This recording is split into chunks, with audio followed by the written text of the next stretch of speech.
Assalamualaikum warahmatullahi wabarakatuh. Salam sejahtera, salam sukses dan bahagia buat Anda semuanya. Ya, BOB Audio, kata yang punya sering mengalami cepat lowbat ya. Namun sudah dilakukan pergantian aki beberapa bulan yang lalu, ya beberapa kali katanya ya. Dan kemungkinannya akinya KW atau mungkin proses pengecasan yang tidak maksimal. Namun sayangnya BOB Audio ini sudah operannya dan saya khawatir mungkin ada kerusakan lainnya. Saya coba uji saja. Ya, kita coba on kan apakah masih tetap. Oke, masih tetap ya. Ya, di sini red artinya charge ya, dan green artinya low. Ya, saya coba sekarang melepas soket listrik. Kita lihat. Ya, masih ya tidak mengalami green ya. Jadi boleh dikata normal untuk sesaat ya. Oke, kemungkinan sebentar saya akan melakukan penambahan air ya, penambahan air aki, meskipun dikatakan bahwa akinya adalah aki kering ya, namun bisa kita tambahkan air aki tambah, kita campur ya, kita campur ya. Proses pengisiannya kita campur dengan air aki keras, kemudian sebagiannya adalah air aki tambah. Oke, sepertinya normal-normal saja ya. Jadi sebentar saya akan melakukan pengukurannya pada soket charge-nya.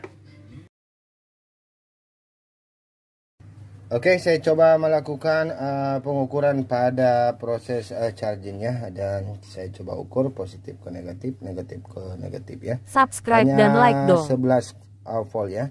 Oke, saya coba lepas dulu untuk jalur positifnya dan kita coba ukur di kabelnya. Ya, apakah ada problem di bagian power supply? Sepertinya ada ya. Ya, dan baru dicok nih untuk apa nih? Soldernya belum panas ya.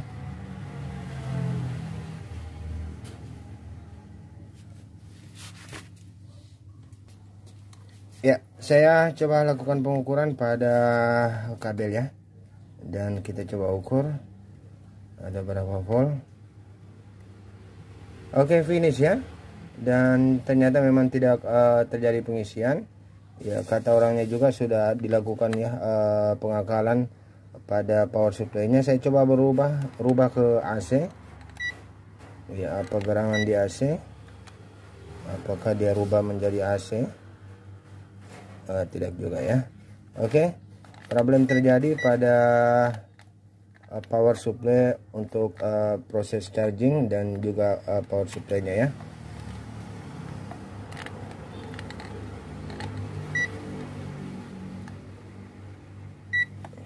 Ya, di sini kita lihat ya, tegangannya sangat minim.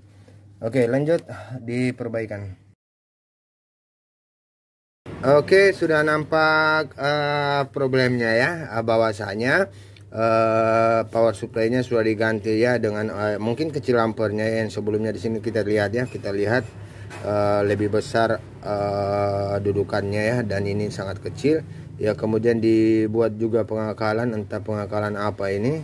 Saya coba lakukan dulu perbaikan pada power supply ya, dan tetap di channel saya.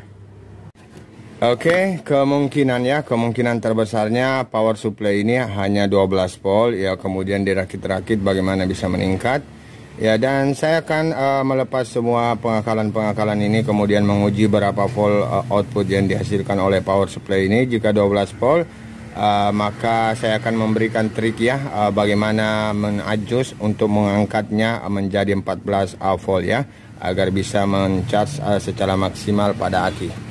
Oke, tetap di channel saya untuk mendapatkan informasi ini. Oke, di sini ada dua buah resistor R207 dan R206 sudah tercopot dan sudah dimodif ya dengan menggunakan potensial ya. Ya, dan saya akan mencoba memasang nilai daripada R207, yaitu pin 2 dan ke pin 1 TL431 ya. Saya coba memasang di sini 2,7 kilo, dan untuk R206 ya, yaitu dengan nilai 5,1 kilo atau 5,6 kilo yang menuju ke PCC sebuah elko. Ya, namun di sini kita lihat ada lagi, oke, terhubung ya. Jadi sini saya coba pasang 2,7, kemudian di sini adalah 5,6 kilo.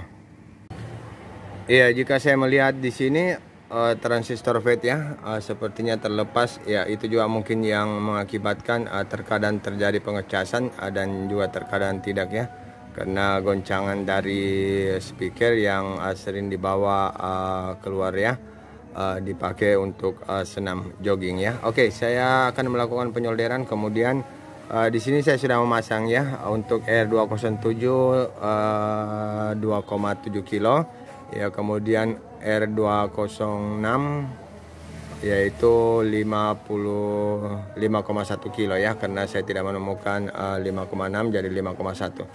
Oke, kita akan coba mengujinya. Ya, saatnya untuk mengukur berapa output yang dihasilkan. Langsung saja saya coba pasang ya. Ya, bismillahirrahmanirrahim. Ada berapa volt?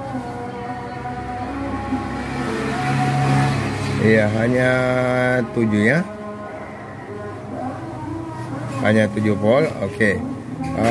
Saatnya saya akan melakukan perubahan ya, perubahan pada resistor-resistor yang masuk ke octocopler ya, dan juga ke TL431-nya ya, agar bisa meningkat nilai tegangannya.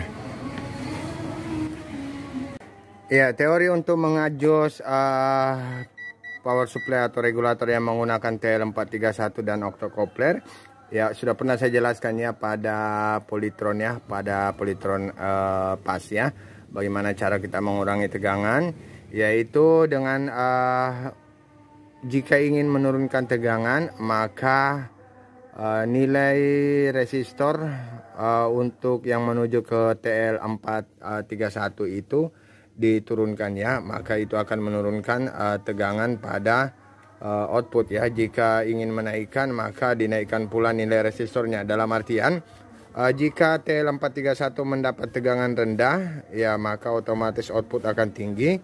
Jika tegangan pada TL431 mendapat tegangan tinggi, maka output akan turun ya. Dan di sini untuk R206 yang sebelumnya saya pasang 5,1 kilo, saat ini saya menaikkan dengan nilai 8,2 kilo, dan ini adalah positif ya, positif elko dari outputnya ya. Kemudian saya rubah menjadi R8,2 yang tadinya 5,1 kilo dan outputnya 7 volt, dan saat ini saya naikkan menjadi 8,2, dan saatnya saya uji ada berapa volt outputnya.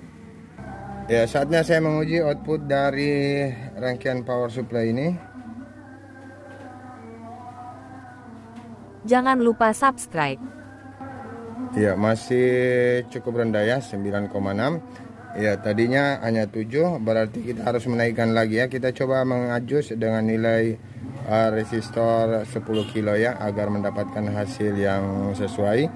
Jika 10 kilo masih belum, maka kita ajus menjadi 12 kilo.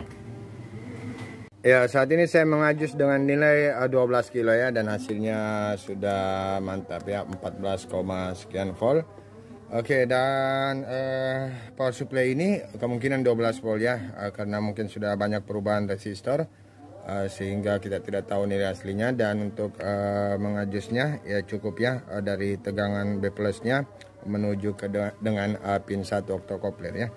Oke, saya coba ukur dan perlihatkan ada berapa volt di sini. Ya, 14, sekian ya. Oke, ini sudah mantap untuk melakukan pengisian pada aki 12 volt. Ya, tinggal saatnya saya akan melakukan pengisian pada aki, mengisi menambah air aki ya. Oke, tetap di channel saya. Ya, hal yang perlu dilakukan untuk menambah daya dari aki ini, yaitu yang pertama air aki sur ya, kemudian air aki tambah ya dicampur ya, kemudian setelah dicampur kita membuka ini, kemudian setelah itu diharapkan jangan diminum ya, tapi diisi di akinya. Oke. Ini dia penampakan dari aki kering yang kita sudah buka tutupnya ya. Tinggal dilepas karet-karetnya, kemudian digunakan suntik untuk mengisi air akinya, dan air akinya dicampur ya, air aki asur dan juga air aki tambah. Oke, setelah ini saya akan mengujinya. Ya, saya sudah melakukan penambahan air aki dan coba kita ukur ya hasil dari penambahan air aki. Tegangan 12 lebih ya, mantap, tadinya 11. Oke, dan sekarang saya coba ukur output dari power supply setelah saya memasang di unitnya ada berapa volt. Oke, 13,4 ya, melalui resistor ya, dan kita coba tes pasang di sini ya. Oke, 1283 ini akan berangsur naik hingga full dan akan normal tentunya. Oke, demikian ya untuk pengerjaan speaker Bluetooth yang mengalami kerusakan, tidak bisa mencharge atau cepat lowbat ya. Ternyata problem terjadi pada power supply-nya yang sudah diganti dari aslinya, diganti dengan yang kecil ampernya, mungkin kecil juga tegangan outputnya ya. Jangan lupa di like, di subscribe, di komen, di share. Wassalamualaikum warahmatullahi wabarakatuh.